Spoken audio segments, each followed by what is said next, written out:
Welcome to the Mick Dark Horror Series. Lights out. Good. Here we go.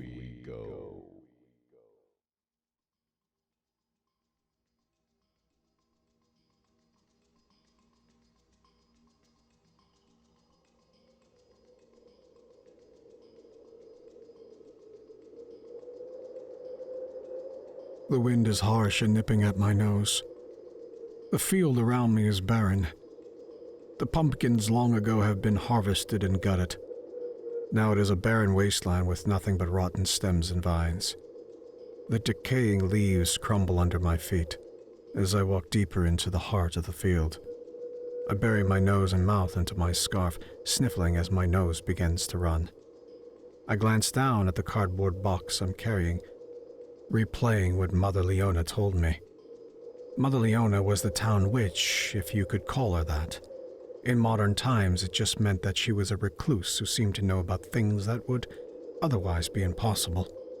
She wasn't an average fortune teller, and in fact, hated to be referred to as one. She didn't read palms or talk to the dead. All she did was give advice and a nudge in the right, but sometimes unnatural direction. I slowly opened the lid to the box and peeked inside. I'd gathered everything she told me, and checked and double-checked to make sure it was exactly right.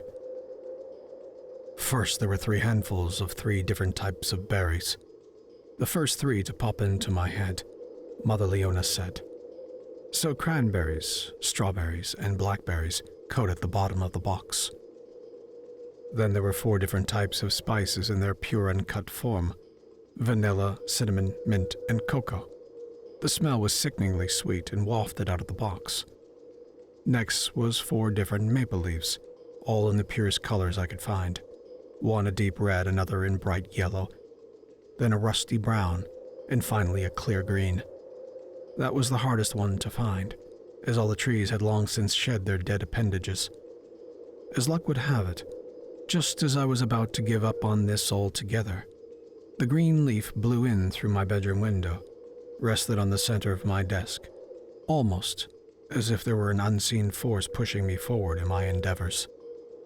Then there was a bundle of twigs, tied together to resemble a stick person. I had to tie it together using my own hair, so this part took the longest. I had to wait for my hair to grow out just long enough to use it. It was a struggle to tie the pieces together in the shape I needed, as either of the frail twigs would break as I was tightening the hair, or the hair would snap and fall apart. Eventually, though, I got it to work. Last was a mason jar that contained my dead sister's eyes. Mother Leona had given me the jar, which held a purple, sticky substance. Getting my sister's eyes was easier than I had thought. All it took was a few crisp Benjamins slipped to the mortician. He didn't question why I wanted them, and I had the feeling he's done it before. My sister's eyes were a beautiful emerald green, and they stared up at me through the purple substance, and I could almost detect a hint of focus in them. Closing the lid, I keep walking and shivering in the cold. Then, as I reach the center of the field, the cold wind stops, signaling me to begin here. Kneeling down, I set the box to my side, pulled out a garden spade. The hole didn't have to be deep, but the box had to be completely covered in dirt. Digging, I find myself glancing over at the box, thinking about the next few steps and what it will all lead to. It didn't take long to dig a hole deep enough, the wet black earth easily moving out of the way. I pick up the box, hesitating for a moment before placing it in the hole. Gathering the dirt, I cover the box completely until all that can be seen is a small earth mound. I stand back up and walk back a couple of steps. Mother Leona never told me how long it would take. Standing in the cold, my eyes fixed to the mound of dirt, I start to have some doubts. Was this even going to work? Did I desecrate my sister's corpse for no reason? Why was... Then the green hand shoots out of the mound, bright orange fingernails clawing at the sky. Storm clouds begin to roll in fast, casting a dark shadow over the field. Startled, I fall back, tripping over a large pumpkin vine. The fingers twitch, and the skin appears to be made out of many small vines. Another hand shoots up, springing dirt everywhere and clawing at the ground. My heart races as I watch the thing start to pull itself out. A mass of dirt-coated brown hair rises from the earth, and more of that vine-covered skin. The smell of the seasoning hits me, and I can't help but cough. The head twitches to the side, and underneath the matted hair, I can see 2 bright green eyes looking at me. My sister's eyes. The thing stumbles onto 2 feet and stands before me. Its eyes are locked onto me and unblinking. Its entire body is made out of pumpkin vines and resembles that of my sister's. Its nails flash a bright orange and click together as the thing twitches.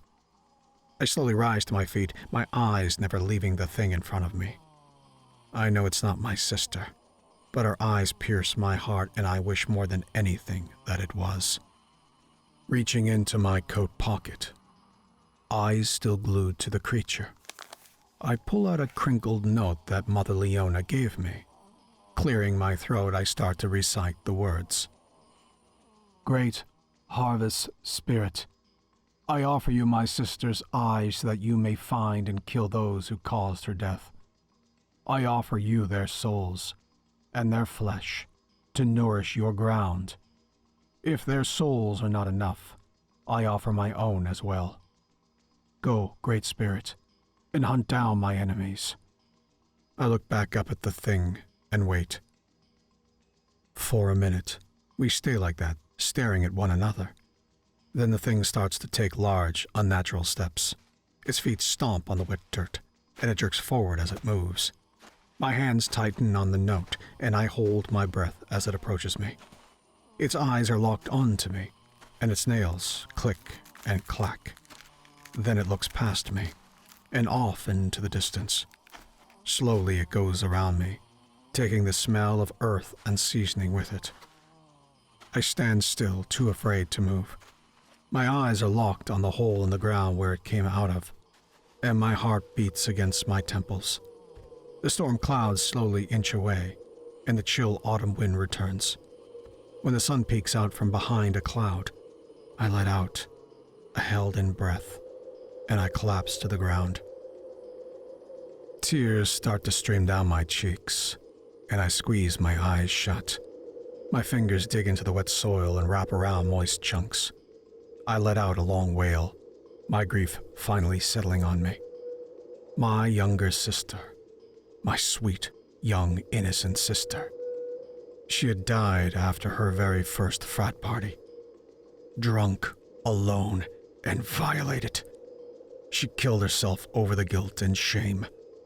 They never found out who did it to her, just that it was multiple men. My sobs start to turn to maniacal laughter as I imagine those monstrous men being torn apart and devoured.